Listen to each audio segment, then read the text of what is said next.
Hi, my name is Nick, founder of ValueSpreadsheet.com. Today I'm going to explain to you exactly how money works, and I promise that at the end of this video you will be in control again. So why should you care how money works?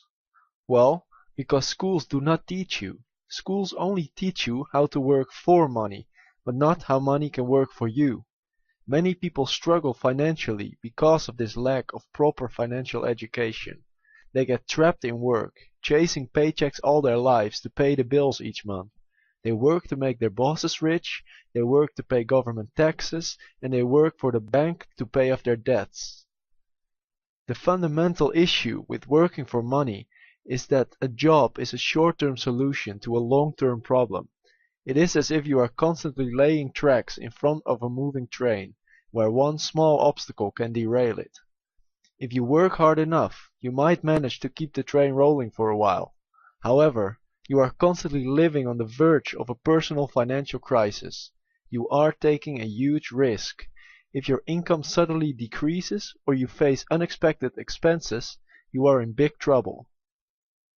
If you know how money works, you can drastically improve your financial situation because you'll know exactly what to do and what not to do with your money. You'll finally know why you seem to run out of money each month, no matter how much you earn, and be able to do something about it. You will learn how to get out of debt and to let money work for you. Ultimately, the lessons in this video give you the knowledge to get out of the rat race and achieve true financial freedom. The things I am going to share with you can help you to understand, avoid, and fix financial problems, as well as living a life without financial worries. So, let's get to it. By using water as a metaphor, I will quickly explain why so many people struggle financially, regardless of their level of income. After that, I show you what the rich do different and why they get richer all the time. Finally, I give you my powerful financial health formula, which you and anyone else can use to avoid financial problems and build significant wealth. To understand why many people struggle financially, let us start by looking at the financial situation of Joe Average. This bottle of water represents the salary Joe receives from his boss at the end of each month. This is the maximum amount of water he can spend. So what is he spending it on? Joe and his wife live in a nice apartment near the city center. The rent is quite steep though. Both Joe and his wife have their own car, including insurance, maintenance, and gasoline costs. Groceries are not cheap either. And Joe just needs to get his hands on that new iPhone. Money is running thin, but Joe's wife wants to plan a well-deserved trip to South America for the two of them. Joe decides to use his credit card to finance the trip. However, Joe does not realize that getting into debt by using his credit card is like punching a hole in his income. The next month, Joe receives his salary as usual. However, because he now has a credit card debt, money flows out of the hole and Joe is left with less money to pay for his expenses. At the end of the month, he has no money left to pay for luxuries. And this only gets worse, because the accruing interest on the debt is making the hole in his income bigger and bigger as time passes, causing the money to flow out at an ever-increasing rate. Soon, Joe must sell one of his cars and move to a smaller apartment outside of the city just to make ends meet. Joe is struggling to pay for his basic living expenses while simultaneously paying off his debt. This is going quite well though, and he managed to pay off his entire debt after several months. But then, out of nowhere, Joe is fired by his boss due to a reorganization at the company. With no income, no savings, and several liabilities to pay for each month, Joe and his wife are in serious financial trouble. This is a sad but all too familiar story. So what is it that the rich do different? Well, several things actually, and it has nothing to do with how much they earn. Joe got in trouble because he spent more than he earned, and financed this with debt. I did not mention how much money Joe earned, because this is completely irrelevant. Joe's story applies to people earning $1,000 per month, as well as to people earning $100,000 per month. Earning a lot of money does not make you rich if your expenses still exceed that income. Earning more money does not solve financial problems. In fact, it often magnifies them. The key difference between someone who gets into financial trouble and someone who is genuinely rich is that the rich never spend more than they earn, which means they do not have to get into debt. The rich do not spend their money on luxuries first. Instead, they continuously invest a part of their income in assets which either generate money or increase in value over time. They only buy luxuries when their assets generate enough income to finance those expenses.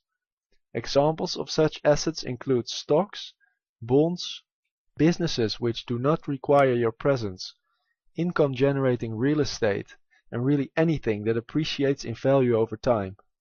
A car or a gadget does not count, because they lose half their value the moment you buy them. By consistently investing a part of their income in cash flow generating assets, the rich let money work for them, and by doing so they get richer all the time with no additional effort from their side. So, the poor get poorer because they spend their money on liabilities, and the rich get richer because they spend their money on assets. You saw what went wrong with Joe, and learned what it is that the rich do different. I will now give you my financial health formula, which provides you with a step-by-step process to get your financial situation under control. First, make sure you have some source of income, no matter how small. Then, focus all your efforts towards paying off your debts. This is a top priority, because debt burns money faster than you can make it. I know that it is very hard to take a step back, but try to reduce your expenses as much as possible. The goal is to never spend more than 90% of your monthly income. Maybe skip that holiday this year. Sell your car and go to work by bike. Buy cheaper groceries. Or find a smaller place to live. Now it is time to start saving some water in your fridge to be able to survive periods of drought. Set aside a fixed amount of money each month to build up a financial buffer the size of 2 times your average monthly expenses. These savings allow you to stay afloat even when your income suddenly decreases or you face unexpected expenses. If your income is extremely low, still try to set aside at least a few dollars a month and know that each dollar you set aside is improving your financial situation and that of your family. The final step of the financial health formula is to start acquiring income-generating assets by investing a fixed amount of your monthly income in them. Assets are like a water tap which is constantly dripping money into your bucket. And the more assets you possess, the more income they will generate for you, which in turn leads to even more assets in your possession. This is the power of compounded interest and the biggest trick of the rich. Ultimately, your assets could be generating enough income for you to quit your job. Congratulations, you have just officially escaped the rat race. However, before you get there, it is important to remember that investing in assets is not something you should do without prior knowledge on the subject. The easiest and safest assets to buy for people with little knowledge about investing are index funds and bonds of economically strong countries. So, to summarize, avoid debt like the plague. Never spend more than 90% of your income. Save enough money to cover 2 months' worth of expenses. Then, once your savings are in order, invest the remaining 10% of your income in income-generating assets. Finally, be patient, because time is your friend when it comes to building wealth. Thank you for listening, and I sincerely hope that the information in this video will help improve your financial situation.